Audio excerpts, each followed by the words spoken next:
Hello lads, lassies, and those of unspecified gender, it's the Irishman here, and today I'm going to be talking about what would have happened if Goku got the ultimate form. Except this time, it's going to be a little different. See, I'm not going to have this what if take place during the Buu saga. I already did that. During the Tournament of Power. That was my original plan though. Instead, I'm going to have Goku get the ultimate form during the Android saga, or more so, during the time skip between the Frieza and Android saga. Now, it might sound rather strange to have this happen, considering the fact that Elder Kai, the person who actually unlocks the ultimate form, wasn't even released yet. That happened in the Buu saga. How is Goku going to get the ultimate form before that point? Well, you'll just have to watch and find out. 1.5 years has passed since Goku's defeat over Lord Frieza. People have begun to spontaneously come up with this random virus. A virus that attacks your heart. It is Earth-born, although some people would theorize it comes from a different planet. Most of Goku's close friends suspecting it might have something to do with Yardrat, the planet Goku is on, before he came to Earth. Although these claims are not backed up by any logic and most likely false, Goku is still suffering nonetheless. His heart would eventually give out, and he just can't will himself to stay alive any longer, drifting off into the afterlife after telling his son that he loves him one last time. After this very bittersweet moment, Gohan is left in tears, feeling as if he has failed his father, feeling as if he can't save anyone. In the Namek saga, he couldn't save really anyone at all. He was able to rescue Dende from being killed by Todoroki, but in the end, he was still offed by Frieza. The only reason that everyone was brought back was because of Goku, and now he's gone too. This would cause Gohan to believe that his father was superior to him in every way, and that he could never fill his father's shoes. Although this is a very unhealthy belief, it is still one that Gohan holds, and one he will not soon let go of. Vegeta would also be largely affected by this, choosing to give up his fighting gloves forever. And I don't just mean that he throws away this memento, but instead, he just puts them on retirement, much like he will be until his death. He gives up fighting for the rest of his entire life, is what I mean in a more short way. Goku was the thing that pushed Vegeta to keep going whenever he was at his lowest point. Goku was more than just a rival, he was a goalpost, something that Vegeta could always strive to achieve. Although now that Goku's gone, what's left for the prince? Piccolo, what are those things? They're tearing through us like butter out there. We've already lost Yamcha and Tien. I don't know how much longer I can keep going. They're some sort of cyborg from the Red Ribbon Army. I don't know how they're so strong, but Goku took them down a long time ago. They weren't this powerful back then. If only Goku was here now, maybe we would stand a chance. That's true. Maybe if Goku were here, you would stand a chance. But as I see it, no Goku. That right, sis? Yep, no Goku, as far as I can see. And I guess that means we have no reason to be here. Let's go. But first, a parting gift.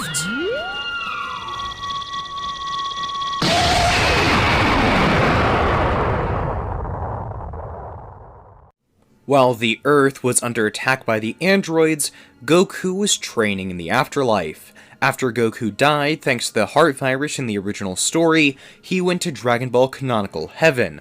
Although, thanks to filler, we were able to see Goku going to places like King Kai's planet as well as Hell, just kind of because he felt like it. This means he is freely able to transverse the afterlife. Although filler isn't the only time we've seen Goku do this, as in the Buu Saga, he teleported to the realm of the Supreme Kai once he felt Gohan's energy there. He was able to do this because the realm of the Supreme Kai is somewhat connected to the afterlife, much like King Kai's planet. It's not heaven or hell, but it's still in the afterlife. So, needless to say, Goku can basically go wherever he wants to train as long as it's not a part of the living world. While training under King Kai, trying to master the Kaioken, that way he could add it to Super Saiyan, making Super Kaioken like in the 7-year time skip, Goku would hear that there are places even above King Kai's planet that he can go to train. Places where he could learn to be stronger than even Pikkon, somebody he would have built a rivalry with. King Kai would pull a few strings, and with Supreme Kai being desperate, seeing as Babidi is still attempting to revive Buu, Goku would be allowed to train in the realm of the Kais, wherein he would turn Super Saiyan, attempting to pull out the Z-Sword, which he would be able to do, although it is somewhat difficult. It wouldn't take him long to actually get up to the same level as base Goku and Gohan from the Buu Saga, the reason being, the Z-Sword is absolutely broken. It made Gohan be able to go from having a base power comparable to Goku to being 4 times that, seeing as the ultimate form draws out the potential you would gain from whatever form you use. Therefore meaning the ultimate form for Gohan was as strong as Super Saiyan 2, except Gohan was stronger than Super Saiyan 3 Goku, meaning that from the Z-Sword training, Gohan got 4 times stronger than his father's base form. Needless to say, after a few weeks of training with the Z-Sword, Goku's base power at the bare minimum would be comparable to Goku and Gohan from the Buu Saga. But Goku, being Goku, would want to test the Z-Sword on something pretty strong, Supreme Kai offering to summon a block of Kachikachin, which Goku would then use the Z-Sword to attempt to break, although the Z-Sword is the only thing that gets broken, and the Elder Kai is released. Elder Kai would then begin to unlock Goku's potential, as a bit of a thank you for actually letting him out of his imprisonment. A day would pass where Goku is kind of just sitting still, and then his potential is awoken. The power that would be emanating off of him in the ultimate form is incredible.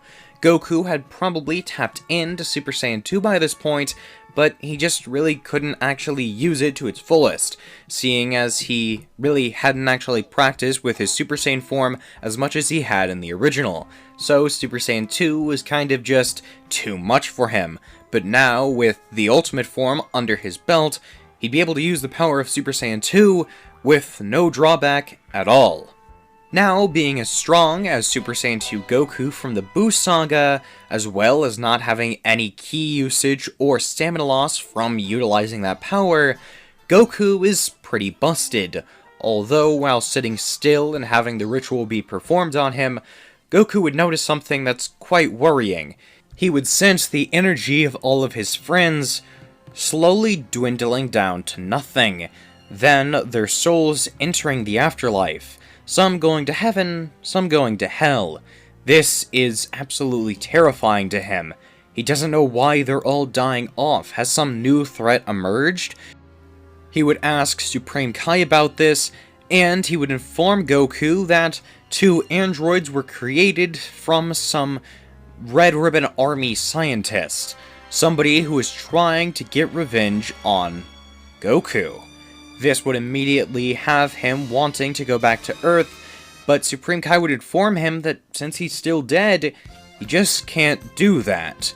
But then Elder Kai, seeing the distress on Goku's face, would decide to make a sacrifice. The Elder Kai would then give Goku all of his life force, allowing him to live for at least another 1,000 years or so. Goku would thank the Elder Kai profusely, before then using instant transmission to teleport down to Bulma, knowing that she is probably alive and would be able to tell him what's going on. As Goku arrives in the lab, Bulma is completely dumbfounded. She has no idea how Goku came back, or if he even is back. Maybe this is some cruel joke the androids are playing somehow. Maybe they found her and have decided to ice her off too. Clearly, she isn't taking Vegeta's death very well. Well, nobody was taking anyone's death really well. The androids were a plague on this Earth, and they were just beginning their terror. But Bulma, in a lapse of judgment, would decide to embrace her emotions, going in for a hug on her old friend. And Goku, shocked, but not uncomfortable with this, would reciprocate. He realizes that Bulma has probably been through a lot in the past few days, and it has been a while since he's seen her as well. It's nice to be able to reconnect with his best friend after all this time, although Goku knows that there are important matters he needs to attend to. He would ask her what's going on Earth, who has been killing all of these people, and she would explain everything about the androids, about Dr. Gero, about how after Goku died, the Earth had no one that could really protect them. Goku would ask about Vegeta, assuming that he would unlock Super Saiyan at some point, but Bulma would laugh, saying that after Goku died, Vegeta had no incentive to continue training. He did unlock Super Saiyan, but he just wasn't enough to fight off the androids, and ultimately, he died too. As Bulma describes the fate of each of the Earth's mightiest warriors, Yamcha, Tien, Krillin, Piccolo, Vegeta, and possibly even Gohan. Although it is suspected that he was able to make it out alive, nobody really knows what's happened to him. All of this information building in Goku's mind, all of his pent-up rage and anguish and sorrow from being away from his friends and family and his loved ones for so long, would then explode out, awakening him to his ultimate power once more, as he would then decide that today is the day the androids meet their end. Although they don't have ki and therefore cannot be sensed, they made it easy to find them, so Goku, locating a city that had explosions circling around it, would fly down, meeting his newest opponent. As the vengeful Saiyan stares down both 17 and 18, 17 would remark that this guy looks pretty familiar. He must be the person left out from the rest of the Z Fighters just a few days ago, when both of the androids mercilessly slaughtered all of his friends. This must be Son Goku. Without even acknowledging the fact that 17 recognized him, Goku would just ask a question. Which one of you killed Gohan? To which 18 would answer that if he's referring to the little brat that was fighting alongside the rest of them, he got away, but don't worry, he won't next time. Goku would give out a smirk, knowing that his son was able to escape with his life, before saying, there won't be a next time. Seemingly instantly, Goku would then appear behind the two androids, before then chopping them both on the back of the neck, causing them to both fall down unconscious. He would debate taking them out right here and right now, but only for a moment. He knows that the importance of life and disregarding it is what got him into this mess. Killing everyone at that Red Ribbon Army base, basically dismantling the entire army itself and killing everyone there, is what caused Dr. Gero to create these two monsters. It was for revenge. And if he kills the two of them, who's to say they don't have family who will take revenge on him for doing that? He chooses to not go down a vengeful path and to end the bloodshed here. But that's not to say that he just lets them go. No, that would be idiotic. Instead, Goku brings them to Bulma, who herself would debate killing them, seeing as they are weak and vulnerable, but Goku would tell her not to, advising her to find a way to remove the android enhancements from them. She would say that that's basically impossible, so Goku would decide to take it under his own responsibility to teach them how to be better people. How to actually live in society and not bring it to its knees. He's already raising one teenager, why not take two more under his wing? But there is something Goku needs to do first, so he would leave the two androids with Bulma, that way she can drug them and keep them unconscious for a little while longer, as Goku would teleport to New Namek, grab Dende, bring him back to Earth, that way Mr. Popo can teach him how to be a efficient guardian, while Goku himself would be on Namek gathering their Dragon Balls. Elder Mori, suspecting that the Earth would probably need to utilize the Dragon Balls once again, would have upgraded them. That way they can actually bring back more than one person at a time. Goku just so happens to need to do just that, and would then revive all of the Z Fighters using only one wish, which is incredibly productive. What to do with the other two wishes? Well, the second one would probably be used to restore the Earth to how it was before 17 and 18 Rampage. That way, all of the cities that they destroyed would be back up to working order, and the third one would be to revive all the humans that died outside of the Z Fighters, seeing as Android 17 and 18 did kill an awful lot of them. But if 17 and 18's murdering spree was included in the first wish, then the third one would be used to wipe the minds of everybody that had come in contact with the androids, or even heard about them.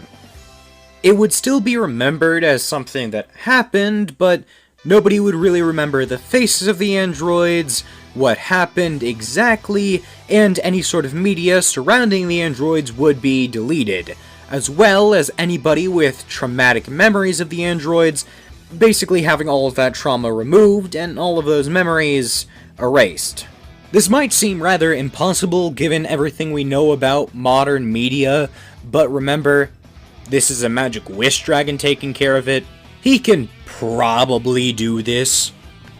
Now, once Goku actually does return to Earth, he still has the problem of the androids. Again, he really doesn't want to kill them and would rather rehabilitate them. But he is thinking of a place where he can do this without them escaping and wreaking havoc again. So, he would brainstorm a bit, and then eventually land on the Room of Spirit and Time, a place where there really isn't anyone to hurt or anything to break. There is of course the palace, but Dende can repair that lickety-split, so it's no problem. Goku would then teleport up to the lookout with 1718, and then enter the Room of Spirit and Time with Dende's assistance, seeing as it is entirely possible the androids went up to the lookout and messed around with stuff up there, possibly even destroying the palace that guarded the Room of Spirit and Time. Inside of the room, Goku would actually take a pretty smart approach to handling everything with the androids. Instead of having a talking to with them or anything, he would cut right to business, just beginning to train with them, forcing them to go through a grueling exercise period every day for about a year. Goku would use this as training, seeing as he does love to train, he is a Saiyan after all, but at the same time, it's to force the androids into actually getting into a habit of something, instead of the chaos that they would normally, well, indulge in. Now, this might seem like a bit of a weird approach to actually solving the android problem, but when you think about it, all of the future androids' problems really stems from the fact they were uncontrollable teenagers. Actually getting that under control as well as their incredible power, taming that beast, well, then there's no more problem. It happened in the original, and the only real difference was the fact they had someone like 16 guiding them. So, here with Goku basically doing that same thing for an entire year, focusing on making sure they're stable members of society, I think they'd be able to achieve this. After actually exiting the Room of Spirit and Time, both 17 and 18 would be incredibly powerful, as well as actually pretty stable people, not so hell-bent on causing destruction, which means now they're kind of like what they were in the Buu saga, except they haven't actually kind of made a place for themselves in the world. 18 hasn't yet gotten with Krillin, and 17 hasn't found his island, although I see both of these things still happening, seeing as even if Krillin was killed, I still think he would end up falling for 18. And honestly, I hate splitting the two apart. I know I have an entire series based around splitting them up and having 18 and Goku get together, but at the same time it just feels wrong. Krillin and 18 was such a good couple in the original. Now, as we begin to step into the territory of the 7-year time skip before the Buu saga, there are some pretty big changes from us following the future timeline instead of the original. Seeing as everyone was brought back, you might expect there not to be as many changes, but there are still a lot. The first and most apparent change is the fact that Gohan doesn't have Super Saiyan 2. He hasn't mastered Super Saiyan, and honestly, he might not have it. I assume he gained access to the form after seeing everyone get slaughtered at the hands of the androids, although it is entirely possible it took Gohan a while to actually accumulate all that rage and have it build up to burst out. Although I'm going to say he actually does, mostly because it just makes more narrative sense to say he achieves it at this point. I'm just not sure if he would actually have all the base power that's needed to access Super Saiyan at this time. Although the point still stands that Gohan is nowhere near as powerful as he was in the original, therefore meaning the Earth is set back one of its strongest fighters, but in his place, they still have Goku, who, comparatively to Gohan in the Buu saga, would be equal to Ultimate Gohan in his own ultimate form. And Goku can stack Kaioken on top of that, therefore meaning Goku is a beyond Buuhan, possibly beyond Vegito, level threat. But it's not like Gohan's subpar power compared to what he had originally will actually stop him from training. In fact, that's what motivates him to.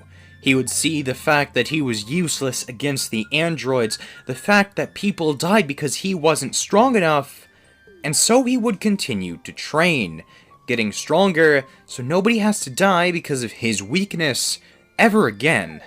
But at the same time, by all accounts, Gohan feels like he has failed his father. He feels like he doesn't deserve to get to train under Goku.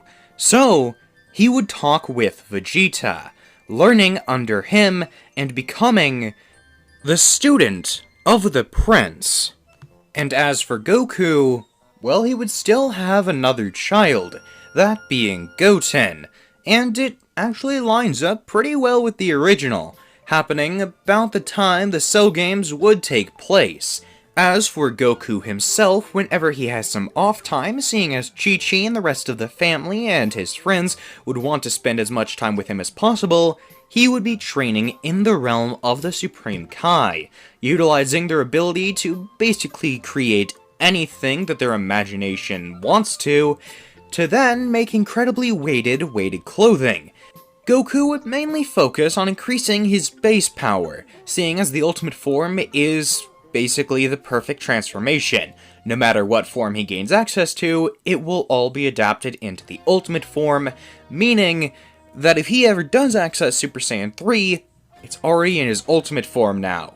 So he doesn't really have any need to try and find new transformations, because they will only make the ultimate form more powerful.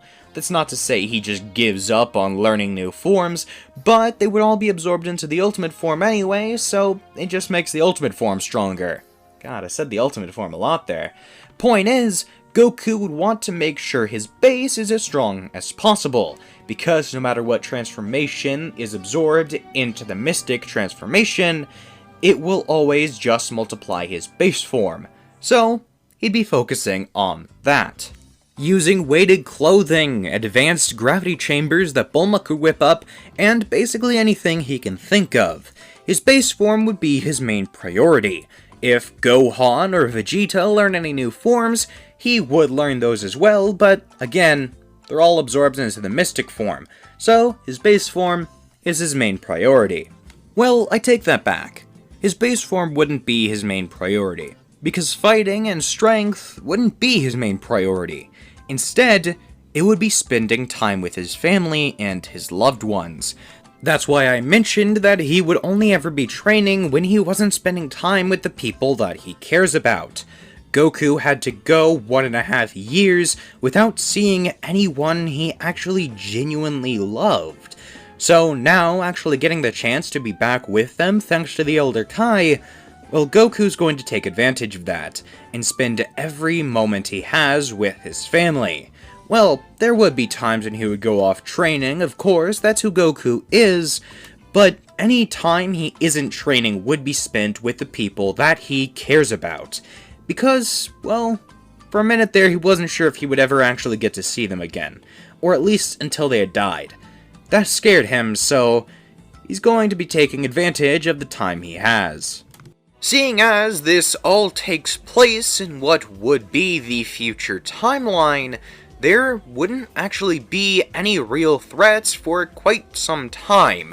You could argue that the only reason Babidi didn't go to Earth sooner in the future Trunks timeline is because there weren't any strong people to sap the energy of, but I doubt there were any people out in space stronger than a Super Saiyan Gohan or Trunks, even from the future timeline. So I don't really see any reason why Babidi just skipped over Earth in the future timeline and didn't in the original. So we're going to say that things do go basically the same for the future timeline events. Except there is one key difference though. An arc that didn't take place in the future timeline that would still happen here, because we do have concrete reasoning as to why it didn't in the future. Resurrection F. See, we know for a fact that the Buu Saga happens far later on in the future Trunks timeline, and as for why Battle of Gods never happened, well, it's because Beerus woke up and decided he didn't want to fight a Super Saiyan God. We don't know why, but it's probably because Toriyama hadn't thought of Beerus or any other gods until Super came out, which was long after the future Trunks epilogue. So, really, Beerus just doesn't wake up here, and instead we skip right to Resurrection F. And although none of our fighters have God Ki, that might not be a problem. I reason that Goku with the Ultimate form should have comparable potential to Gohan with the Ultimate form in terms of training proficiency.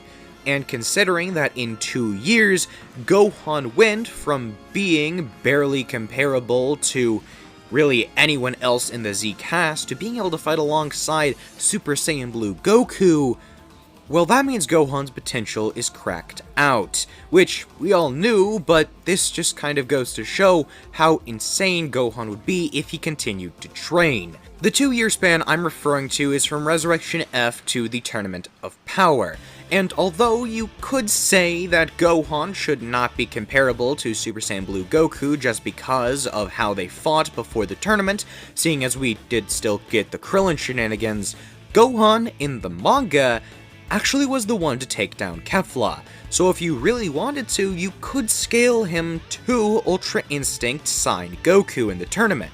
Although, I more likely than not would scale Gohan to Goku in Super Saiyan Blue, rather than Ultra Instinct just because I feel like it's more grounded.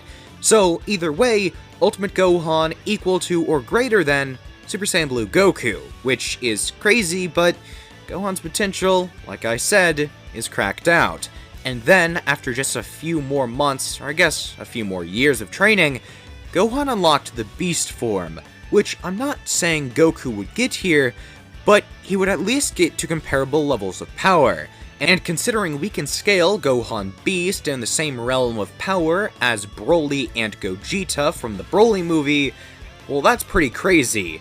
Cell Max, if he was perfect, was stated to be as strong as Broly in his full power Super Saiyan state. Of course, Cell Max wasn't perfect, and Gohan Beast was only able to one-shot him because he was using an armor-piercing attack on a point that was stated to be a weak spot for Cell Max and had already been damaged, but the point still remains that Gohan should still be somewhere in the same realm of power as those heavy hitters. Therefore, Goku should be in that same realm of power with just his ultimate form, and then he can stack Kaioken on top, and I don't think Golden Frieza stands much of a chance here, especially since he might not train as much, seeing as we wouldn't have the same statements of Goku and the rest of the gang fighting against Majin Buu, which is probably why Frieza trains so much, if at all. But enough power scaling, let's actually get into how the story of this arc would actually look. Frieza would arrive back on Earth after his 4 months of training, and would begin terrorizing cities, killing countless people to try and get the attention of Goku, Vegeta, and that violet-haired boy that killed him all those years ago. Although, much to his surprise, the first person to arrive isn't any of those three. Rather, it's Gohan, who would stare Frieza down with the coldest death stare possible, before then powering up into Super Saiyan 2, and with one concise blast, removing all of Frieza's 1,000 soldiers from the battlefield, aka murdering them in cold blood. Gohan is not messing around here. Frieza would give his signature chuckle, before then asking who this other spiky-haired kid is. Keep in mind, Gohan would still be an adult, but in comparison to Frieza, he's still just a child. And Gohan would mutter, saying that he is no mere boy.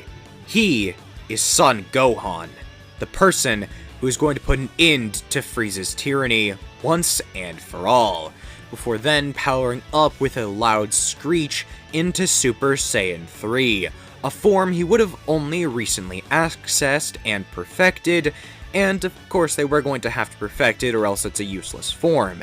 Either way, Gohan would look insane, as well as actually putting Frieza in his place a bit, fighting against First Form Frieza and absolutely mollywomping him. But then, Frieza would transform into his final form, and give Gohan far more trouble than he could ever have predicted. Frieza is pretty dang strong, and after landing Gohan on the ground, stomping on his head, he would grin maniacally, saying that it doesn't matter who Gohan is, if he isn't Son Goku, then he can't do anything to him, ignoring how Trunks killed him before because that was just humiliating. But then with a sudden explosion of ki, Gohan would launch Frieza off of him, before then standing back up, and as a tail protrudes from his lower back, he would say that he isn't Goku. He might not be able to kill Frieza, but he'll at least be able to buy them some time. Goku and Vegeta would have been preparing in the hyperbolic time chamber prior to Frieza's arrival, seeing as Jocko had still warned the group an hour before he arrived. Goku, knowing what kind of threat Frieza might be, would decide to not take any chances, having Gohan hold him off and possibly take him down, while Goku and Vegeta get to their absolute peak fighting strength to take down the tyrant. And as Gohan begins to transform once more, his body would be covered in red crimson fur, looking at Frieza and saying that this is the climax of a Saiyan's power.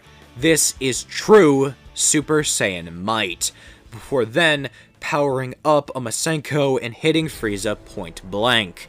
Although once the smoke clears from the attack, Frieza would be in his own new transformation, his golden form, saying that if that is the almighty power of a true Super Saiyan, then this is the true power of the Grand Emperor Frieza.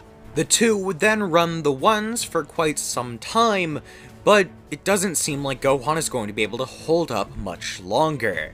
But then, suddenly, a new fighter would enter the fray, giving Gohan a Senzu and telling him to stay on the sidelines, but making sure to say that he did good. this person is none other than Gogeta. Although realistically Goku in his own ultimate form should have been strong enough to take down Golden Frieza, I didn't want to just have him come in and fight off Frieza again. I feel like that wasn't really fair because that's how the movie already happened, and here Goku would have a way easier time. One and done. Instead, we're going to have Goku and Vegeta fuse. Vegeta's Super Saiyan 4 form mixed with the ultimate form of Goku. Super Saiyan 4 Gogeta with a blinding white light around him. The ultimate Super Saiyan 4 has entered the battlefield and is now going to begin his match with Frieza. The two fighters would start off hand to hand, before then escalating into a who has the bigger beam competition. But then they would remain somewhat tame while still fighting each other. Gogeta would realize Frieza's main flaw here in the fact that his stamina just keeps giving out. He cannot continue to fight like this because he is getting weaker the more the fight goes on, while Gogeta is actually not suffering from anywhere near the same issue. Instead, Gogeta is actually getting stronger. The more the fight rages on, Goku and Vegeta's power merges better and better. So Frieza is kind of screwed, and he realizes this very quickly. He would know that he can't take advantage of Vegeta's ego or Goku's stupidity because this fighter doesn't have either, and it's not like the form would actually wear out anytime soon, as Gogeta, or Goku and Vegeta prior to fusing, would have actually mastered the fusion dance, having 1 hour, or at least somewhere around there, inside of the Room of Spirit and Time, so they would have probably mastered the fusion dance before actually deciding to use it against Frieza. All in all, things just aren't going good for the Frost Demon, and so, with one final attempt at a trump card, Frieza would have Sorbet do the sneak attack, although Vegeta would never let himself get caught by this, and so neither would Gogeta, not letting his guard down for a second, and swiping away the blast before then launching his own at Sorbet, killing him in an instant. Although being fed up with the bloodshed, Vegeta's anger being tempered a bit by that, Frieza would actually be offered a chance to be let go. Although he would still attempt to destroy the planet, Gogeta would tell him that that's a fruitless effort, and if he does, then he isn't getting any second chances. So, Frieza, with his tail between his legs, would actually decide to take Gogeta up on his offer, leaving and not actually attempting to destroy the Earth, as he knows he wouldn't be able to get away with it. Because of the clash of these two incredibly powerful beings, Beerus would actually be alerted of the presence of the Saiyans on Earth, and so he would go to the planet with Whis in tow. And after talking to Goku and Vegeta there, they would decide to actually train under the God of Destruction, who wouldn't actually need any showing of a Saiyan's incredible power, as when Goku and Vegeta arrive on the God of Destruction's planet, they would be met by Broly, Beerus's first student. Goku, Vegeta, and Broly are all training in the God Ki realm, trying to get a mastery over this new form of Ki, energy they're not really familiar with, but are slowly and surely adapting to. Broly is having the most trouble and is actually at basically the same stage as Goku and Vegeta, despite the latter two actually getting there far after the hulking Saiyan. Although all of them, while sparring with each other, are utilizing God Ki in their regular transformations. Broly in his full power Super Saiyan state, Goku in his ultimate form with Kaioken times 20 active, and Vegeta in his Super Saiyan 4 form. All three are practically equal, seeing as they are all adapting to God Ki and therefore can only move as far as they get in God Ki Mastery. So they are all, even though differing levels of power, at basically the same point when it comes to progress, allowing them to train at basically the same level. However, while this is all going on outside of the God Ki realm on Beerus's planet, the God of Destruction is approached by another one of his colleagues, the God of Destruction for Universe 6, his brother, Champa, who is looking to have a food competition, seeing who has the most delicious treats. And, of course, seeing as Beerus has cup ramen, he wins. That stuff is absolutely amazing.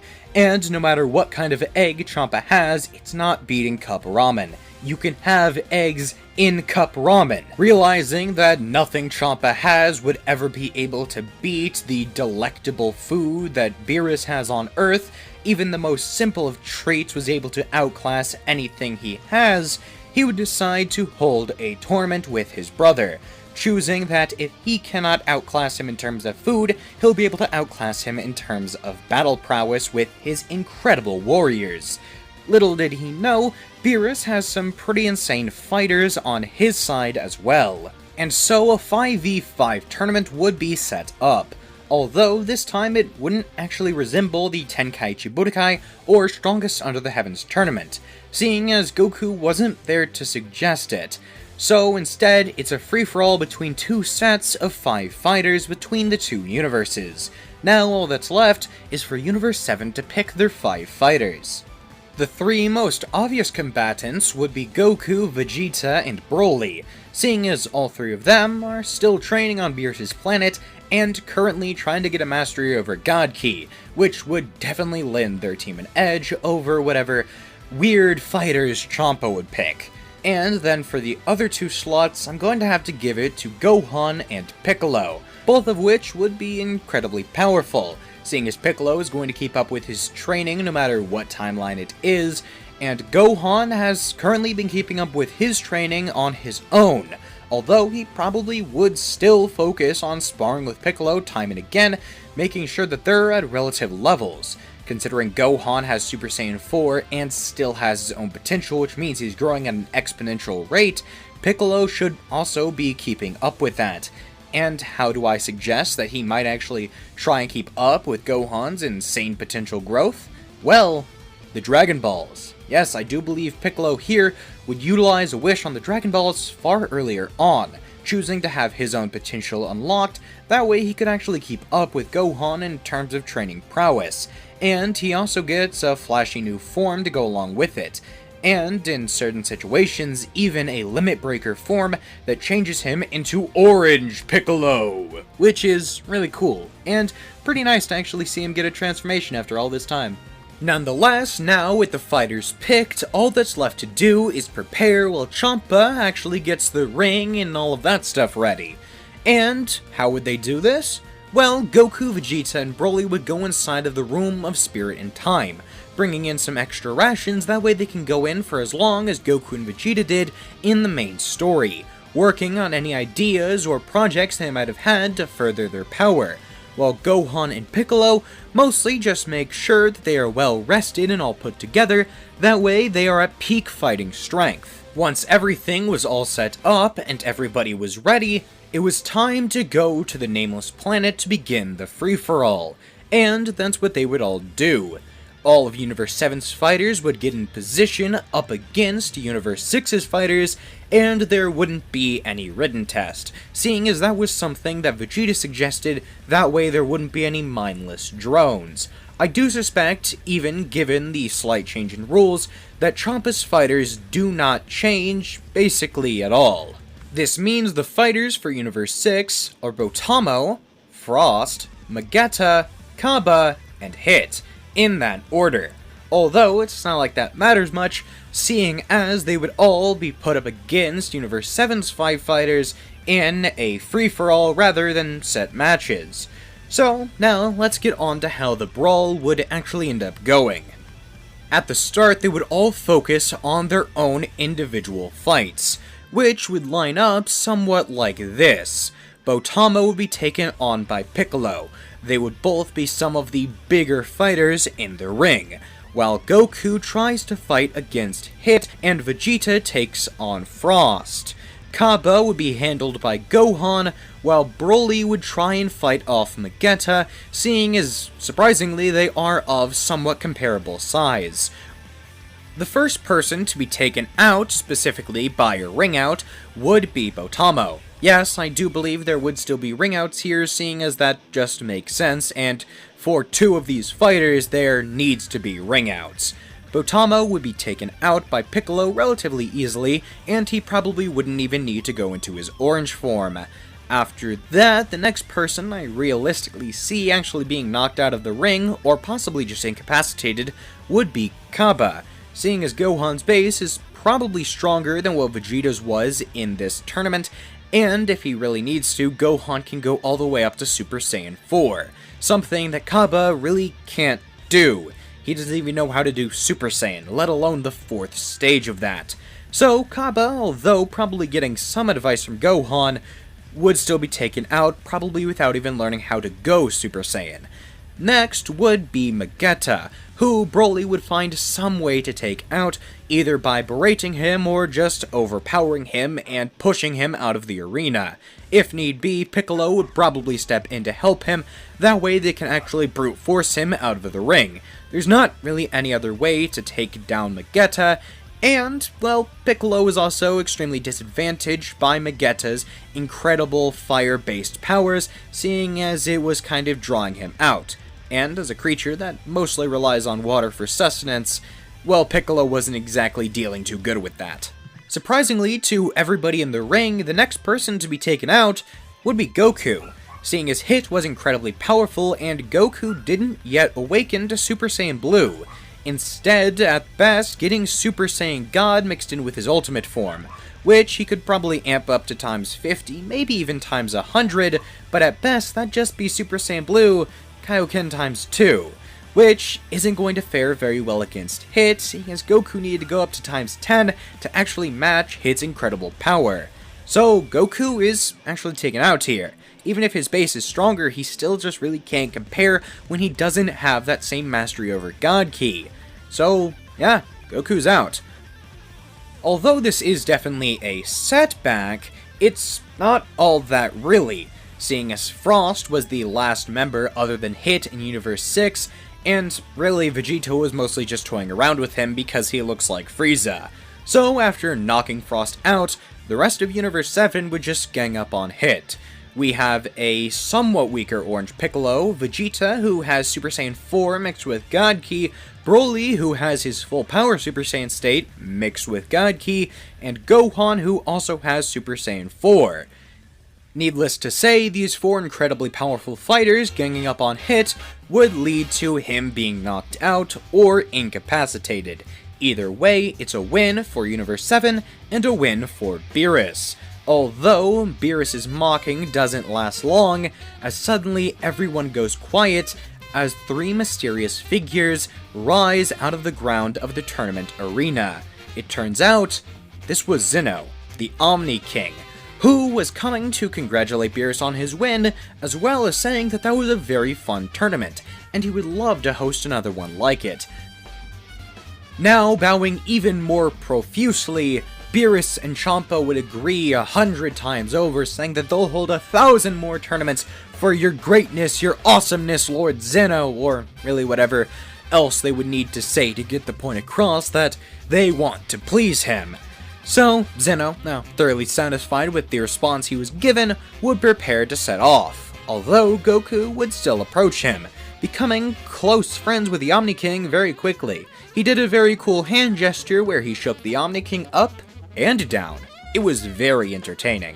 So now, Zeno, even more satisfied, would leave, but making sure to tell Goku to keep in touch. And then, as everyone would begin to head their separate ways, Beerus would explain to Goku that the Omni King is a very powerful being, and to not get on his bad side. As a few more months pass, and Goku, Vegeta, and Broly actually end up gaining perfect control over their godly ki, even being able to adapt it into the forms they use basically seamlessly, Broly getting mastered full power Super Saiyan Blue, Vegeta getting Super Saiyan 4 Limit Breaker, and Goku being able to advance his ultimate form even further, with a regeneration factor allowing him to use even higher levels of Kaioken, they would hear a sudden scream in the distance while sparring. A yell of pure rage coming from Beerus as his power suddenly shoots up to unprecedented levels, although it is quickly shot back down as another one flares even higher. They can feel that power. It's familiar and terrifying. it's Frieza. Beerus has been killed, and the three Saiyans training under him know exactly who did it. They can sense his energy, which is actually really shocking, not because their ability to sense it has somehow changed, but rather because his energy has changed. It's more godly. It's insane. How did Frieza acquire God Ki? Was he training with a destroyer? An angel? Well, no. As would be quickly revealed, he was actually training with a Kai, as Zamasu would step out of the shadows, striking down Goku with a single chop. The Keyblade that Zamasu had equipped over his hand would cut deep into Goku's shoulder, leaving him bloodied as well as knocking on death's door. He's not quite there yet, but he is definitely approaching it as he loses blood quick. Zamasu, although not familiar at all to any of them, does look different, at least to us, more akin to his Fuse Zamasu variant. With Beerus dead and Goku wounded, Broly would immediately call over Whis, who wouldn't actually be deactive here. Yes, Beerus is dead, but they had already set up a replacement destroyer just in case. When Beerus first wanted the Super Saiyan God, he did wake up and look for it. He just didn't go to Earth first, seeing as, well, there wasn't really much of note. Whis had said all the Saiyans there had died, and he wasn't disproven until Resurrection F, or at least most of the Saiyans there had died. Now, Beerus, having gone to Broly first, would have fought him and would have been incredibly impressed with his power, deciding to bring him back to his own planet. That way Whis could train Broly to be an even formidable rival. And this actually worked out pretty swimmingly. And after a while, Beerus decided to have Broly appointed as a temporary replacement destroyer in case he were to ever die. Then, used the Super Dragon Balls to bring him back. Wish orbs that Beerus had actually grown quite fond of, realizing that they could get him out of a pinch like that. As of right now, this is the plan. A threat even greater than Beerus, at least possibly, has arisen, and so it is time for Broly to bring not only Beerus back, but also get strong enough to help the Destroyer take down this threat. And as Whis would escort the three Saiyans to Earth, giving them a viable escape as well as healing Goku, Frieza would make himself visibly known for the first time thus far, in his new Black Frieza form, with God Ki infused, making the purple crystals on his body blood red. Zamasu would then tell Frieza that he had done as instructed, killing the mortal known as Goku, or at least temporarily disabling him. Frieza would say that although death was hopefully not going to occur, at least for his plan, if it does, it shouldn't be too big of a bother.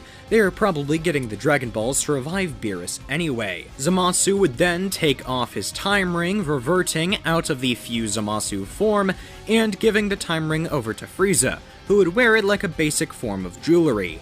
Zamasu from our timeline would have found other timelines, ones where Goku Blacks did exist, and after finding one most powerful, he would have decided to fuse with that Goku Black. Although wishing to have an immortal body at the ready at any time, he would have found a way to merge their timelines as long as he has the ring on. Meaning, if he puts the ring on, he has a power advantage. Although if he needs to make use of his immortal body, all he has to do is take it off. Now you might be wondering, why is Zamasu doing this? Why has he teamed up with a mortal? This isn't Frieza Black, this is Black Frieza, meaning this is the actual Frieza in control of himself and not a separate Zamasu. So why are they working together? Well, Zamasu, still being a Kai in Universe 10, would have continued down his role in trying to become the Supreme Kai, and seeing as this is, by all intents and purposes, the original timeline, the one Future Trunks came from, Zamasu never fought Goku because Goku was never looking for the true identity of Goku Black, so Zamasu never went down his same evil rampage. Instead, he would continue trying to find out more about mortals and forming his own ideology. This would eventually lead him to finding out about Frieza, the Emperor of Universe 7, someone who had actually been holding that universe hostage for quite some time, in complete control of most everything that happened there.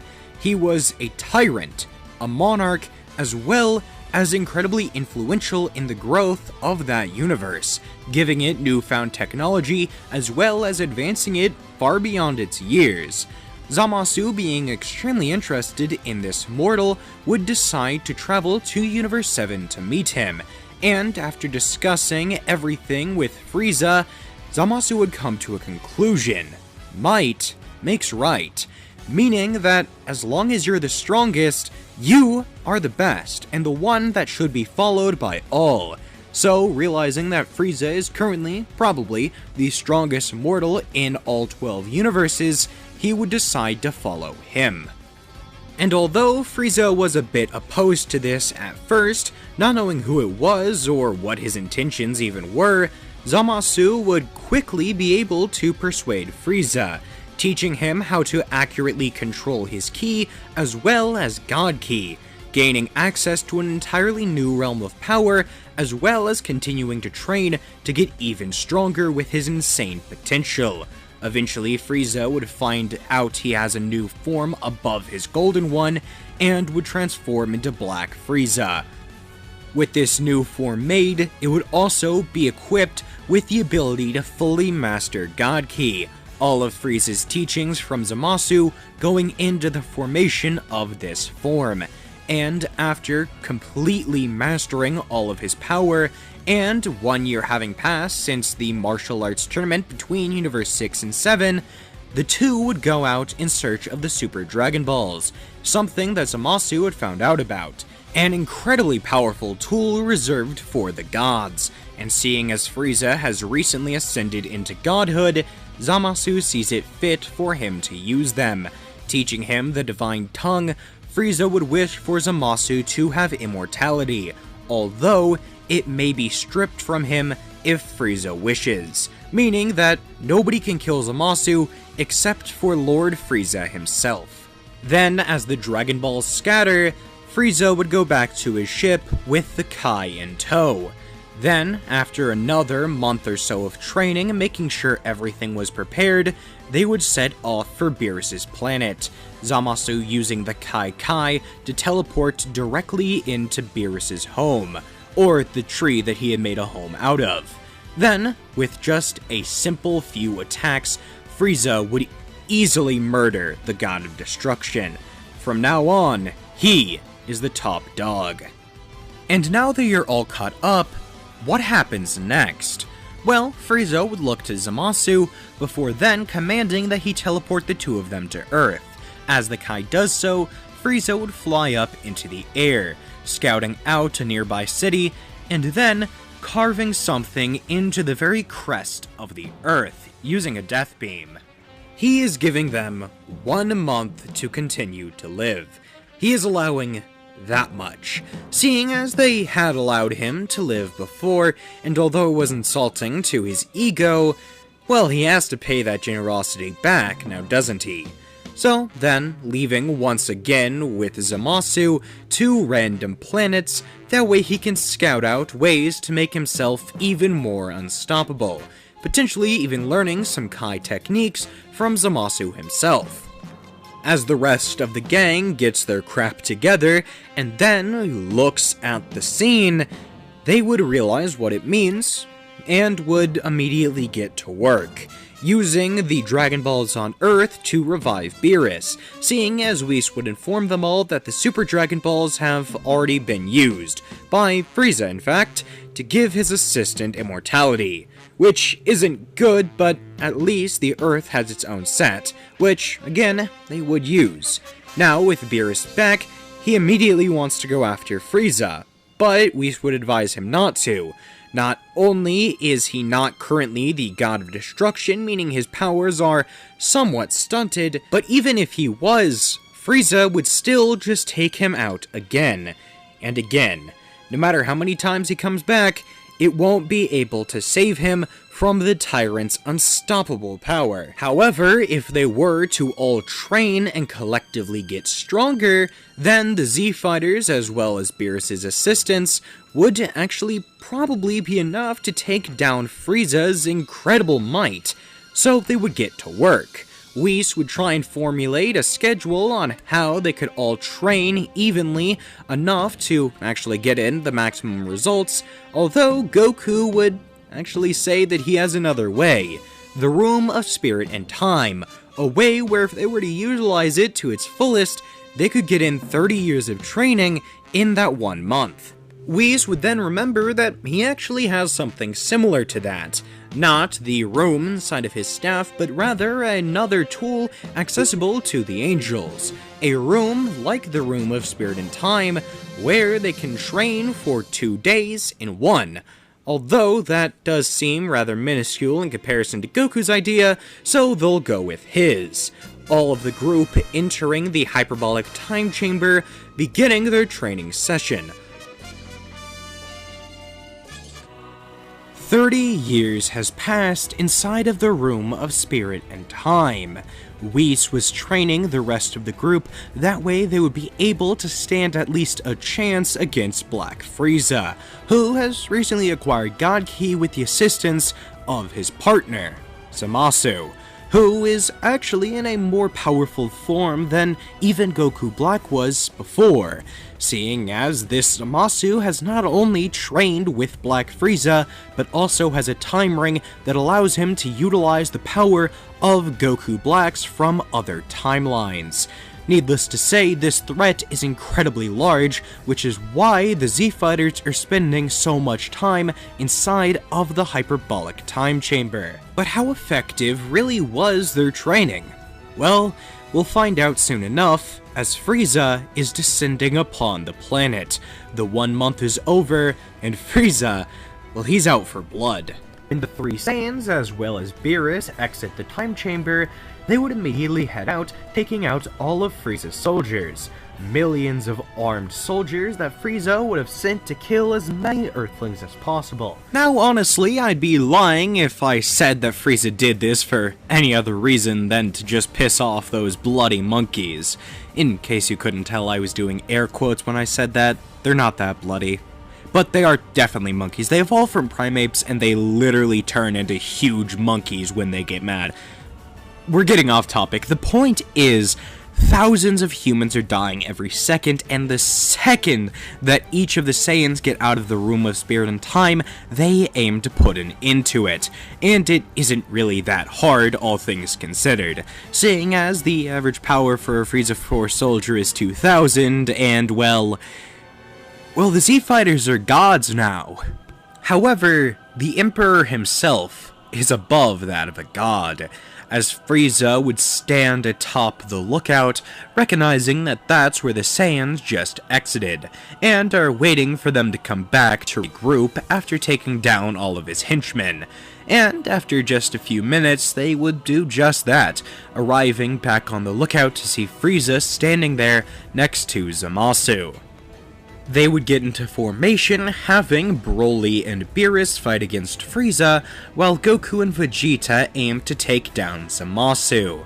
And since Zamasu, while wearing the time ring, is technically a fused fighter, they consider it, well, appropriate enough, to do the same, leveling the playing field and becoming Gogeta once more. And I don't think I need to tell you how overpowered this duo would be fused into one.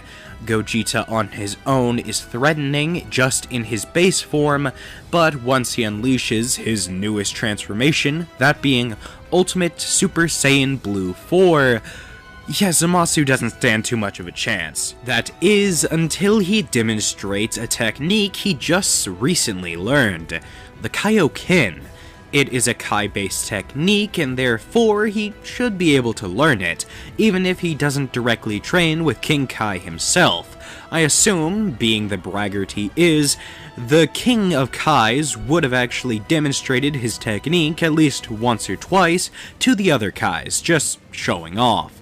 So Zamasu, one way or another, would probably be able to find a way to learn this very power, and considering his at least partial immortality while in his fused state, Kaioken is nothing to him, and he can use it to insane degrees, enough to even partially keep up with Gogeta. Remember, Zamasu was also training with Frieza to get stronger.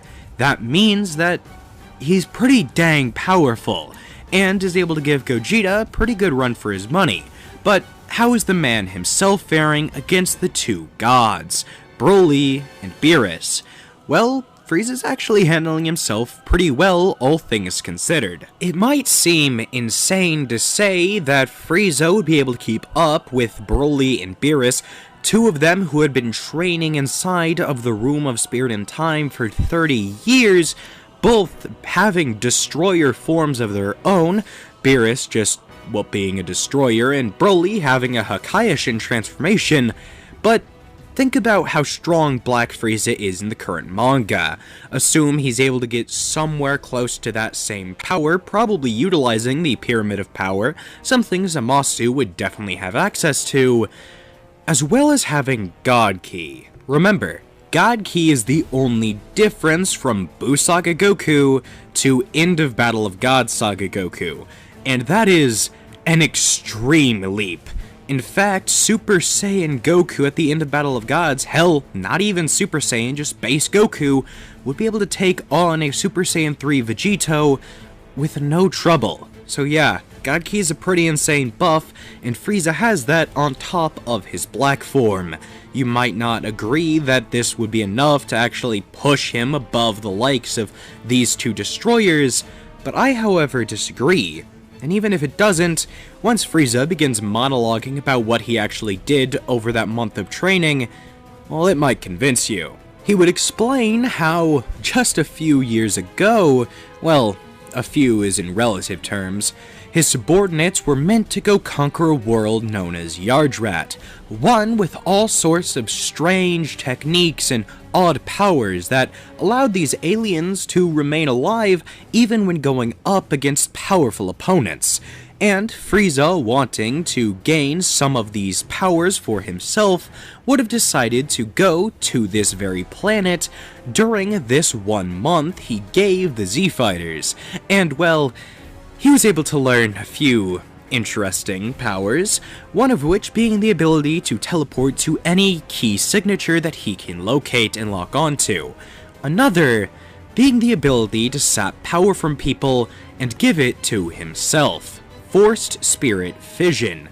And not only would he have probably begun using this when the fight started, but he had also used it to prepare for this very battle, going to each and every destroyer god and getting into a altercation with them, murdering them mercilessly, as well as sapping all of their destroyer power and giving it to himself, being able to now fully utilize the power of a destroyer god even better than, well, any destroyer god, seeing as he has the energy of 12 of them in his system at all times now.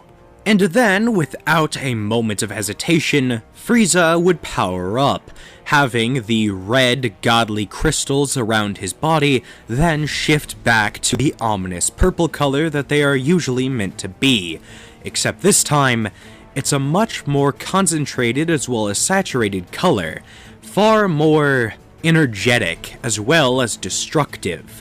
He is now entering his own Hakaioshin form, and when the transformation is complete, he stands above all, stronger than anyone else on the battlefield. He would then sucker punch Broly straight in the chest, as well as slapping Beerus to the ground, as if he was nothing more than a defenseless kitty cat, and Frieza, he prefers dogs. I'm completely aware this is entirely out of left field, but do you think a picture of Frieza with a dog would be absolutely adorable, or absolutely terrifying? Mostly because you'd be worried about the safety of the dog. Okay, back on topic, I just think that'd be adorable, you know, like Frieza with a puppy. The Emperor would then summon arrows made out of ki, striking both Broly and Beerus down, keeping them stuck in one place, before then teleporting over to Gogeta and using his Force Spirit Vision to tear the two beings apart, back into their individual bodies. As both Saiyans then re-transform, as well as Goku now utilizing Kaioken for the first time in the fight, seeing as he wasn't exactly sure if it would work in the Gogeta body, Frieza would look to Zamasu, having him hand over the time ring, while the Kai goes over to the two imbeciles over there, motioning towards Broly and Beerus, and finishing them off. Frieza will leave that to the work of the lower beings. This does slightly annoy Zamasu, seeing as he's a god and should not be referred to as a lower being, but with his might makes right mentality, Frieza is above him, so he won't let it get to him too much. Then, as Frieza is standing in front of the two Saiyans that had humiliated him in the past, he would begin to charge death beams, aiming them at each Saiyan, and preparing to finally snuff out the problem. Although he is stopped in his tracks, as Goku stands tall, taller than ever, as now his power is surging beyond what it had ever been. He would say that he wasn't exactly sure if he'd be able to get this power out before being able to utilize fusion, and, well, fusion was probably stronger than this power anyway, but it might not be, as Goku soars back into Ultimate, and then on top of that activates a different technique, that being Ultra Instinct, which is actually the reason I thought of this what if.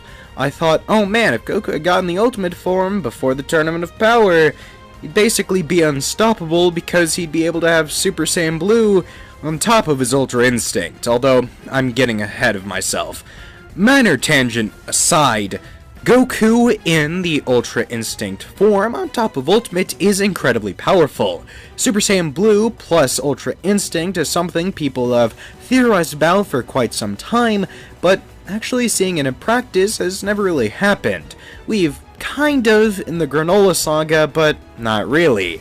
But Goku utilizing it here, what's incredible, or at least the power of it. He's not actually utilizing it, but you know what I mean.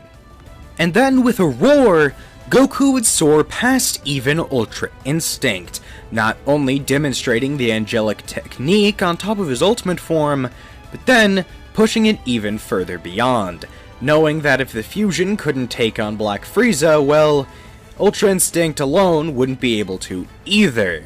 Yes, formidable he was, but not enough.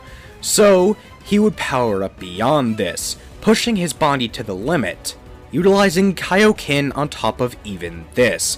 Remember, Ultra Instinct is a technique.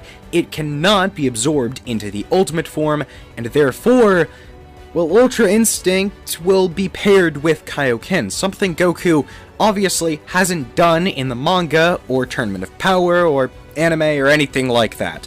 This is entirely new, and something that we actually know basically nothing about. Would it work? Would it not? What would happen? Nobody knows. But I, however, believe he'd be able to do it. Not in the original story, no, not for a long while, but here, he would be able to. Simply because he has so much practice using Kaioken on top of his ultimate form in high bursts.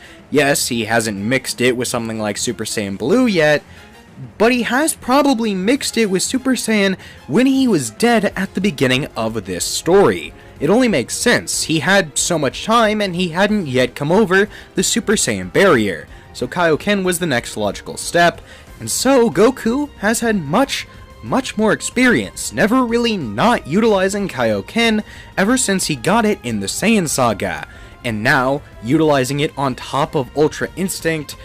Well, it's a very formidable power, but even it doesn't seem to compare to Frieza. It's able to hold its own far better than anything Goku, Vegeta, or even Gogeta has been able to throw at the Emperor, but it's just not enough. Black Frieza on his own was already able to overpower Goku and Vegeta simultaneously in the Granola Saga, after they were healed, and at max power. So, yeah, Kaioken is impressive, but really, there's a limit to how much he can use it. If he begins focusing too much, Ultra Instinct breaks. But if he doesn't focus enough, then Kaioken will most definitely kill him.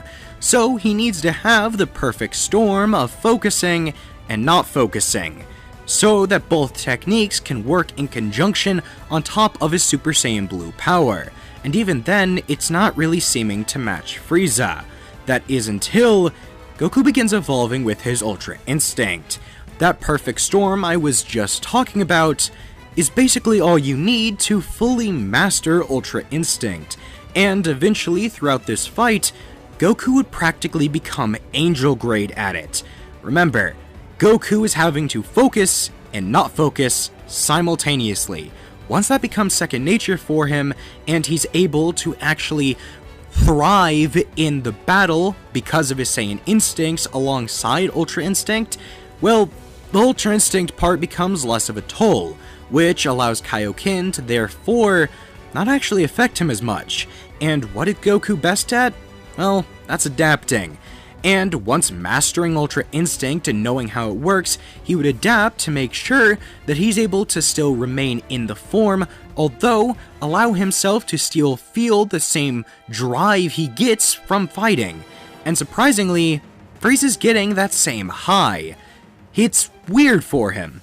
He's never really had this same urge to fight, the same longing for a person who's actually as strong as him and could push him beyond his limits.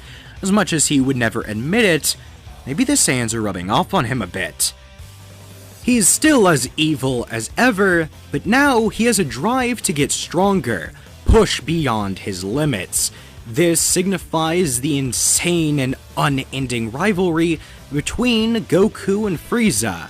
Goku's pure and golden heart, although not necessarily calling himself heroic, Goku is entirely pure, which is the perfect thing to combat Frieza's absolutely malicious nature.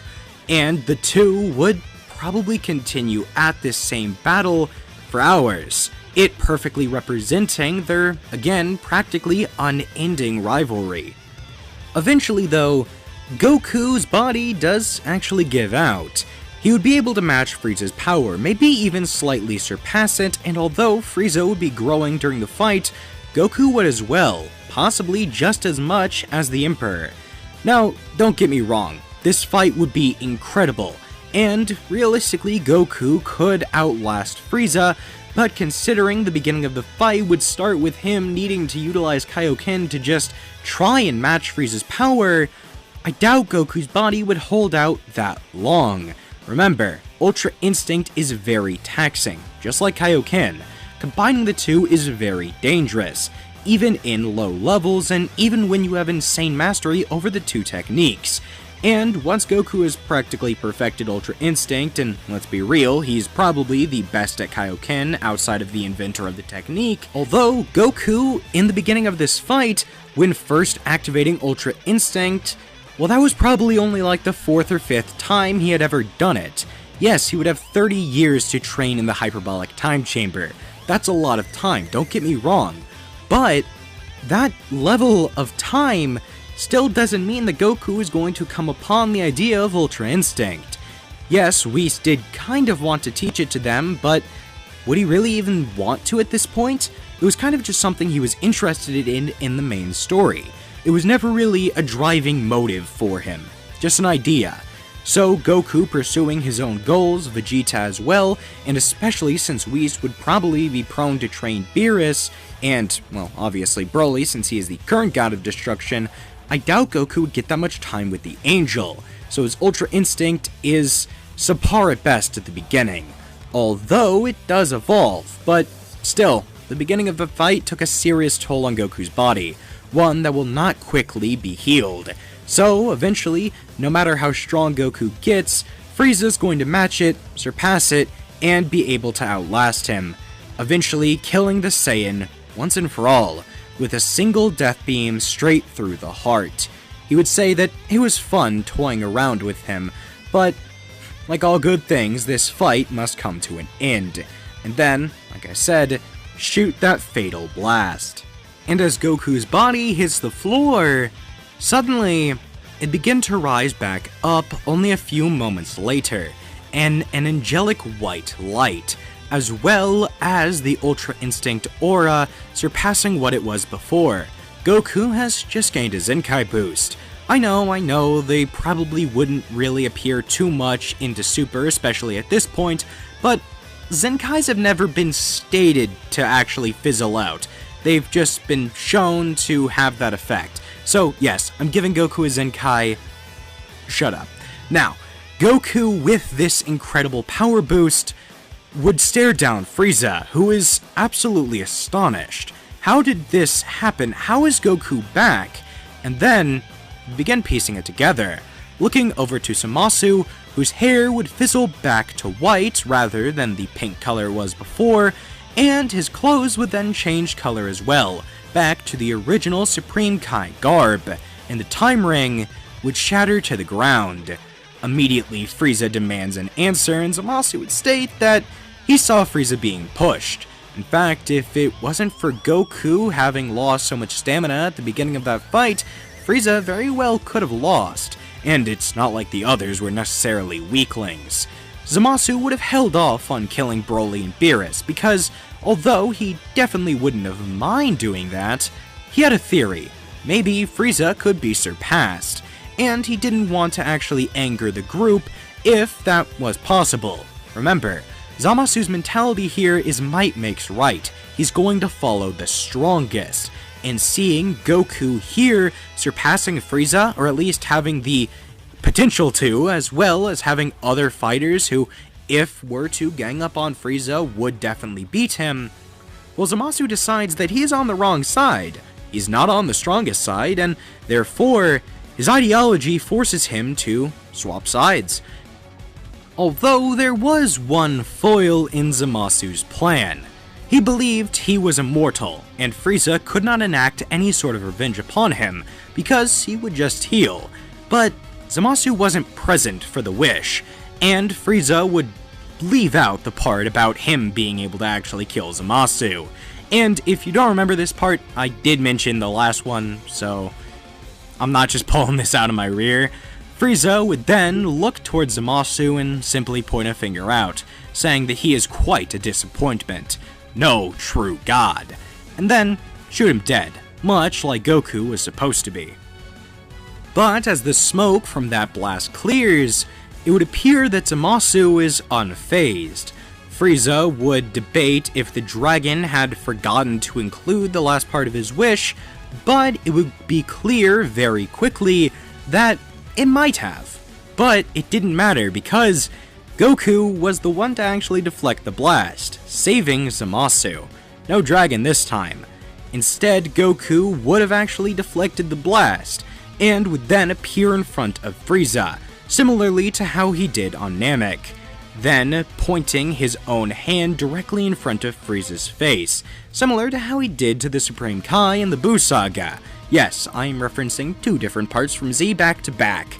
Goku would then charge up a powerful ball of ki in his hand, and then shout Kamehameha, the one-handed variant, much like his son. But I guess Gohan didn't really do that in this one, so whatever. But third time's the charm. Third Z-bit I got to include in this arc. Then, with Frieza having his upper half practically blown off from a single attack, well, everything seemed to have worked out. But then, Frieza sprung back up. Somehow, he wasn't dead either. And Goku is beginning to think this is getting old, seeing as he died and he came back, and Zamasu was going to die, but then Goku saved him, and so on. But this is Dragon Ball after all. Frieza would monologue that he requested to have control over Zamasu's immortality. If he wished, it could be stripped from him. But that wasn't all. He could also take it from him and give it to himself. Granted, he probably could have just wished that both of them were immortal, but then what would the fun be in any sort of fight? Same reason Goku doesn't wish for it. And why I'm pretty sure Frieza didn't in the Broly movie, but don't quote me on that. But as you can probably tell, Frieza being immortal is a much bigger problem than Zamasu being immortal.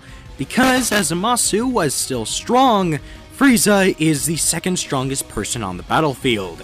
Yes, Goku got a Zenkai and he is stronger than Frieza, but not to a degree in which Frieza's power is obsolete. He is the second strongest in the multiverse, uncontested outside of Goku, the Angels, the Grand Priest, and Zeno himself. So, how are they supposed to deal with this version of Frieza? Well, I have various different outcomes that I could possibly lead you down, but I feel like the most satisfying would be this. Two destroyers, fused as one. A warrior, born of the Patara, wielding the sword of the guts. I am Bro Riz, and Frieza will fall at my hands. Broly and Beerus would fuse using Zamasu's Patara. The guy would suggest that the two destroyers fuse into one fighter, possibly being strong enough to take down Frieza, much like Goku, but also strong enough to seal him away, with a newly modified Z-Sword. But Zamasu isn't quite strong enough to make one.